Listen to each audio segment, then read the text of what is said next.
Hola. Hola. Hola. Somos un grupo de alumnos del Colegio Carmelitas de Vigo. Somos Maybel, Marta y Sergio. Hemos decidido ponerle Bedruna A en nuestro grupo porque a todos nos pareció bien ponerlo y además somos de la clase A. En nuestro trabajo sobre Charles Dickens analizaremos 2 obras suyas, pero antes hablaremos de su vida, porque no se puede analizar algo sin saber cómo ni quién es el que la escribió. Para ser originales hemos decidido usar la técnica del café en las hojas. Además, quemar los bordes de las hojas para dar un toque elegante en el trabajo. Este es nuestro libro, y como hemos dicho antes, comenzaremos leyendo su vida. Charles Dickens es un famoso escritor inglés que nació el 7 de febrero de 1812 en Portsmouth, en Reino Unido, y murió el 9 de junio a sus 58 años de edad. A los 9 años decidió en qué casa viviría de mayor. Su padre fue encarcelado por dinero que debía, y Dickens se vio obligado a trabajar pegando pegatinas en una fábrica de betún, para pagar las deudas de su padre y dejarlo en libertad, a él, a su madre y a sus 6 hermanos. Padecía gota, una enfermedad producida por comer demasiado marisco, y intentaba curarla tomando drogas y fumando. Crió más de 6.000 personajes y se acuerda de cada uno de ellos. Se casó y tuvo 10 hijos. En uno de sus viajes en tren sufrió un grave accidente en el que su vagón fue el único que no cayó a un barranco. Él decía que ese accidente le cambió la vida. Al comienzo de su carrera, Dickens escribía las historias de los dibujos de su jefe, pero se hicieron más famosas las historias, y él las escribía antes, y su jefe las dibujaba según fuesen las creaciones del famoso escritor. Antes de publicar sus novelas las representaba en el teatro, y era tanta la gente que quería ver las obras que casi 3.000 personas se quedaban fuera del teatro. Ahora leeremos uno de los resúmenes que hemos hecho. Historia de 2 ciudades. Una diligencia correo procedente de Londres y con destino a Dover se ve sobresaltada cuando un caballero se acerca montado a caballo. Este pregunta por Mauricio Lorry, que se encuentra en el interior del vehículo. El caballero le entregó a Lorry un papel doblado en el que le indicaba que esperase a la señorita Lucía Manet en Dover y que solo contestase resucitado. Ya en Dover, Lorry esperó a la señorita Manet y le dijo que según los cotilleos, su padre, Alejandro Manet, ha resucitado. Puede estar vivo. Lorry se dirige a Francia, esperando el encuentro con el padre de Manet, en el que va a estar acompañado por la propia Lucía. Al día siguiente, Lorry y la señorita Lucía Manet se embarcaron hacia la costa francesa. A su llegada subieron al sótano de la taberna de Defar, donde se encontraba Alejandro Manet. Alejandro no recordaba ni a Lorry ni a Defar, pero sí a su hija, creyendo que era su mujer. Más tarde comenzó a recordar a su hija, Lucía, a Lorry, su banquero, y a Defar, su antiguo y leal servidor. De vuelta en el barco de camino a Londres, conocieron a un caballero llamado Carlos, que amablemente les acompaña en el viaje. 5 años después, juzgan a Carlos por fraude al país, por numerosos viajes a Francia. En ese juzgado, Manet y su abogado lo defienden. Decían que el espía Bassard podría haberse confundido con un rostro parecido como uno situado en el público. A Carlos no lo encarcelaron y al espía Bassard lo dieron de baja en el trabajo. 4 meses después, Carlos visitó a Manet y a Lorry para agradecerles lo que hicieron por él. Más tarde se encuentra con el rostro parecido que estaba en el público en el juzgado, el señor Carton, quien le desvela su amor por Lucía. Carlos Darnay fue días más tarde a pedirle al doctor Manet que le dejase casarse con Lucía, pero tenía que decirle que no se apellidaba Darnay, y este lo interrumpió. Cuéntamelo cuando os caséis. El marqués Evremonde llega a su palacio en Francia. Poco más tarde llega su sobrino Carlos Darnay, realmente apellidado Evremonde, con quien habló detenidamente y al anochecer se despidió hasta el día siguiente. Carlos llegó al palacio para verse con el marqués y se enteró de que éste murió la otra noche. Tras un año sin ver a Lucía y a Manet, los visita. A Manet le comenta de nuevo su intención de casarse con Lucía y Manet repuso en que se lo tenía que decir a ella. Carlos se lo contó y con el tiempo la feliz pareja se casó. Aún así, Carlos y su otro yo, Carton, siguen siendo buenos amigos. Manet le cuenta a Lorry el verdadero apellido de Carlos, Evremonde, y le revela que él es el sobrino del marqués. El tiempo transcurrió y el matrimonio tiene ya una preciosa hija. El enamorado Carton, en una visita inesperada, le desvela su amor por Lucía y, avergonzado, se marcha del lugar. Hay una terrible guerra en el país natal de Carlos, Francia, y los ciudadanos atacan la Bastilla. Allí, Defarge está en la guerra con un cañón, matando a toda la familia real. Ya solo queda un Evremonde, Carlos. Lorry le entrega una carta a Carlos. Es de un tal Gabelli. Este lo conoce al momento. La carta le cuenta que lo han encerrado. Carlos viaja a Francia con esperanzas de salvar a su amigo, pero con tanta vigilancia descubren que es marqués y lo encarcelan y juzgan allí. Lorry se entera y pone al corriente a Manette de la situación de Carlos. Sabiendo eso, Manette, Lucía y su hija viajan a Francia en su ayuda. Aburrida, Lucía se escapa de la compañía de su padre y de Lorry y va a la Force a visitar a Carlos. Asombrada, se encuentra con Bassard, el espía que quiso enviar a la cárcel a Carlos por primera vez en Londres, quien la retiene. Inesperadamente aparece Carton, que hablando con Bassard consigue que acceda a dejar pasar a Lucía. Manette informa a Lorry y a Lucía del suceso. La chica visita a su marido de nuevo en la Force, gracias a la ayuda de su amigo Carton. Más tarde, Carlos es juzgado de nuevo. A pesar de las intenciones por salvarlo de Manette y Gabelli, Defarge lo destrozó todo.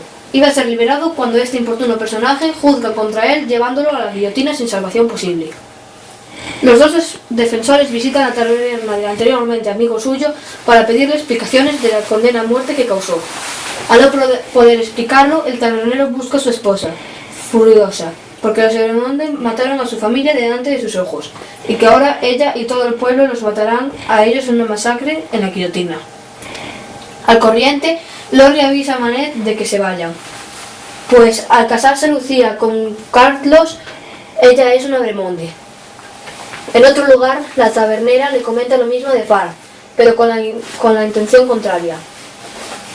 El día de la condena del marqués Carlos, a Carton se le ocurre una idea para salvarle. Con la ayuda de Bassard, tras esa conversación, visita al condenado y se cambia las vestimentas con él. Carton se queda en la cárcel mientras Carlos sale con Bassard. A la noche, Carton piensa desvelar su identidad en el juzgado de antes de la guillotina, pero no hubo tal juzgado, y Carton acabó muerto. Como el tabernero tiene una demanda contra Lucía y su hija, escapan todos de ese horrible país. En el barco se puede observar aún el horizonte. Allí se encontraba Defarge, gritando angustiado por lo mal que se lo pueda tomar su esposa a su llegada. Este libro es precioso, pero a la vez muy duro. La historia se desarrolla bien y ordenadamente, aunque es larga. Tiene un comienzo espectacular. Se diría que es el mejor comienzo para un libro, que es este. Era el mejor de los tiempos y el peor. La edad de la sabiduría y de la tontería, la época de la fe y la época de la incredulidad, la estación de la luz y de las tinieblas. Era la primavera de la esperanza y el invierno de la desesperación. Todo se nos ofrecía como nuestro y no teníamos absolutamente nada. Íbamos todos derechos al cielo, todos nos precipitábamos en el infierno. En una palabra, a tal punto de la época parecida a la actual, que algunas autoridades ven vocíngeras, insistían.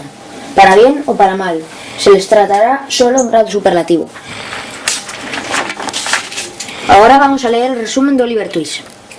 Es la historia de una chica o mujer bastante joven, entre 25 y 35 años, que es muy pobre. Ella se siente cansada y lo peor es que está embarazada. Ella vive en Londres. Un día por la mañana la mujer es trasladada a un hospicio y en menos de 2 horas da a luz.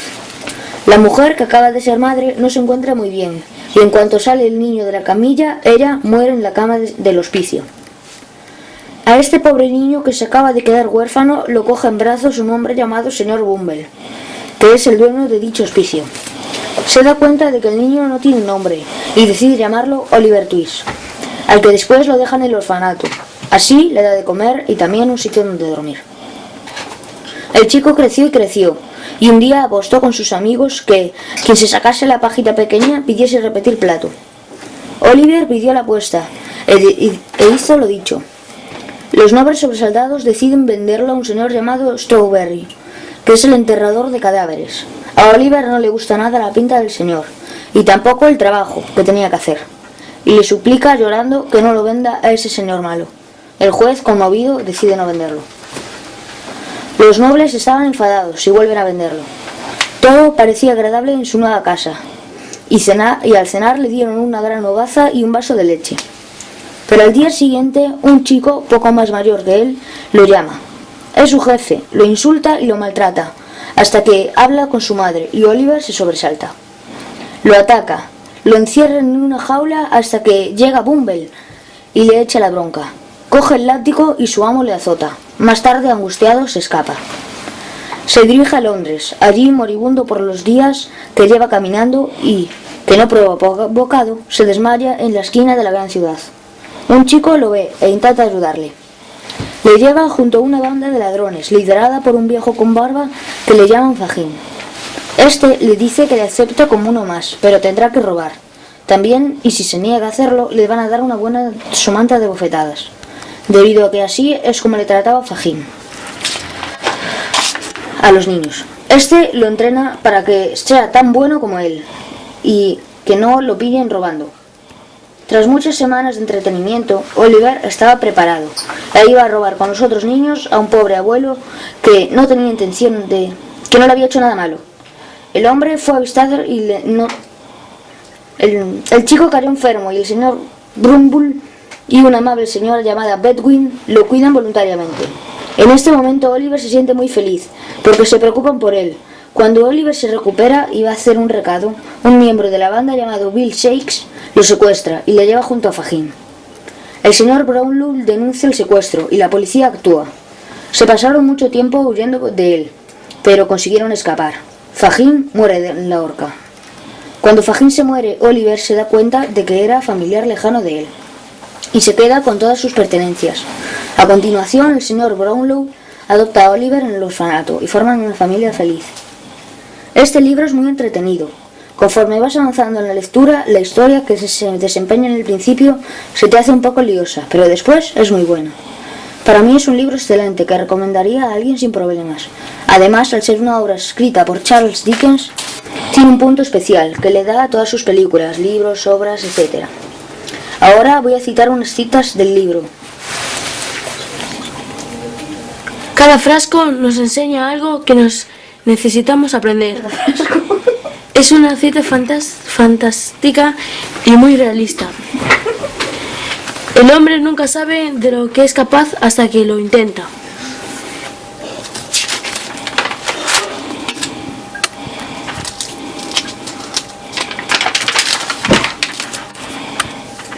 El resultado de los libros tras las novelas. Los libros demuestran el gran escritor que es y que se merece que los conozcan todo el mundo. Esos libros son maravillosos con muchos personajes e historias preciosas relatadas por ese escritor inglés. Es ingenioso y original y casi imposible para muchas personas imaginar tantas historias y tantos personajes, sobre todo por los nombres de la cantidad de personas presentes en sus novelas.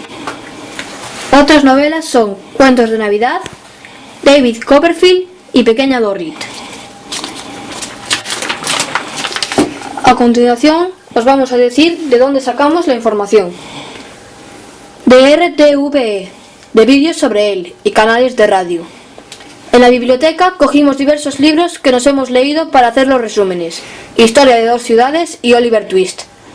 En la televisión hemos visto películas como la de Oliver Twist para que nos den detalles. Nuestro trabajo se ha acabado.